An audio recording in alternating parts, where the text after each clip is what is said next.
வணக்கம் தலைவா, அனைவருக்கும் இனிய வணக்கம். இன்றைக்கி நாம் இந்த வீடியோவில் எதை பற்றி பார்க்க போகிறோம் அப்படின்னு பார்த்தீங்கன்னா, தமிழக அரசு போக்குவரத்து கழகங்களில் டிரைவர் கண்டக்டர் காலி பணியிடங்களை எப்பொழுது வெளியிட போகிறாங்க, இது குறித்து ஒரு முக்கியமான தகவல்களை இந்த வீடியோ பதிவில் நாம் இப்போ பார்க்கலாம். நீங்கள் நம்முடைய சேனலை முதல் முறையாக பார்க்குறீங்க அப்படின்னா மறக்காமல் சப்ஸ்கிரைப் அண்ட் பெல்லை கிளிக் பண்ணி வச்சுக்கோங்க. ஸோ வாங்க இந்த வீடியோக்குள்ளே போகலாம். டிஎன்எஸ்டிசி தமிழக அரசு போக்குவரத்து கழகம். ஸோ டிரைவர் கண்டக்டர் இந்த காலி பணியிடங்களை அதிக அளவில் நிரப்பணும் அப்படின்ட்டு கோரிக்கைகள் வைத்திருக்கிறார்கள். ஸோ இதில் ஆல்ரெடி நடந்து முடிந்த நேர்காணலை பொறுத்தவரை பார்த்தீங்க அப்படின்னா நிறைய பேர் இன்னும் செலக்ட் ஆகலை அப்படின்ட்டு தான் குறிப்பிட்டே சொல்கிறாங்க. நேர்காணலுடைய பட்டியலும் இதுவரை வெளியிடப்படலைங்க. கிட்டத்தட்ட நேர்காணலுடைய பட்டியல் யாருக்கெல்லாம் வெளியிட போகிறாங்க அப்படின்னு பார்த்தீங்கன்னா, செலெக்ஷன் லிஸ்ட்டில் நிறைய பேர்களுடைய பெயர்கள் விடுபட்டிருக்கு அப்படின்ட்டு கோரிக்கைகள் வச்சுருக்காங்க. ஏன்னா என்னுடைய பெயர்கள் எல்லாமே ரிஜெக்ஷன் ஆகிருக்கு, என்ன காரணம் அப்படின்றது எல்லாமே இன்னும் அப்டேட் பண்ணலை. ஸோ நிறைய பேர் ரிஜெக்ஷன் ஆகிருக்காங்க, என்ன காரணத்தினால ரிஜெக்ஷன் பண்ணியிருக்காங்க அப்படின்றது இதுவரை இன்னும் குறிப்பிடப்படவில்லைங்க.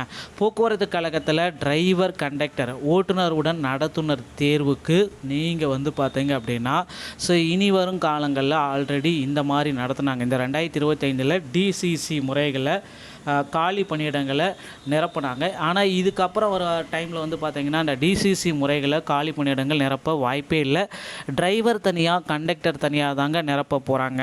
ஸோ அதற்கு நீங்கள் இப்போ உங்களை தயார்படுத்திக்கோங்க. உங்கள் அருகாமையில் இருக்கிற ஆர்டிஓ அலுவலகத்தை அணுகி டிரைவிங் லைசன்ஸ் மற்றும் கண்டக்டர் லைசன்ஸ் எடுத்து வைத்துக் கொள்ளுங்கள். டிரைவிங் லைசன்ஸ் இன்ஸ்டியூட் மூலமா சரி எல்எல்ஆர் போட்டு கூட நீங்கள் டிரைவிங் லைசன்ஸ் வாங்கிக்கலாம். ஆனால் கண்டக்டர் லைசன்ஸ் எடுக்கிறதுக்கு ஃபர்ஸ்ட் எய்ட் சர்டிஃபிகேட் நீங்கள் கம்ப்ளீட்டாக வாங்கணுங்க. முதலுதவி சான்றிதழ் பெற்ற பிறகு தான் நீங்கள் போக்குவரத்து கழகத்தில் ஜாயின் பண்ண முடியும்.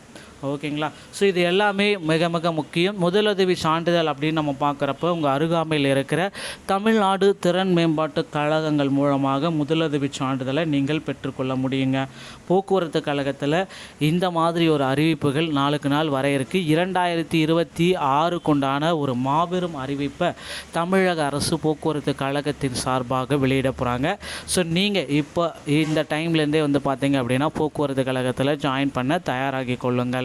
ஸோ அடுத்து பார்த்தீங்க அப்படின்னா 2025 தேர்வு முடிஞ்சு நேர்காணல் செய்முறை தேர்வு எல்லாமே முடிச்சுட்டு இப்போ பார்த்திங்கன்னா நிறைய பேர் எனக்கு பணி வாய்ப்பு கிடைக்குமா, ஸோ போலீஸ் வெரிஃபிகேஷன் முதற்கொண்டு முடிச்சு வச்சுருக்காங்க நிறைய பீப்புள்ஸ்.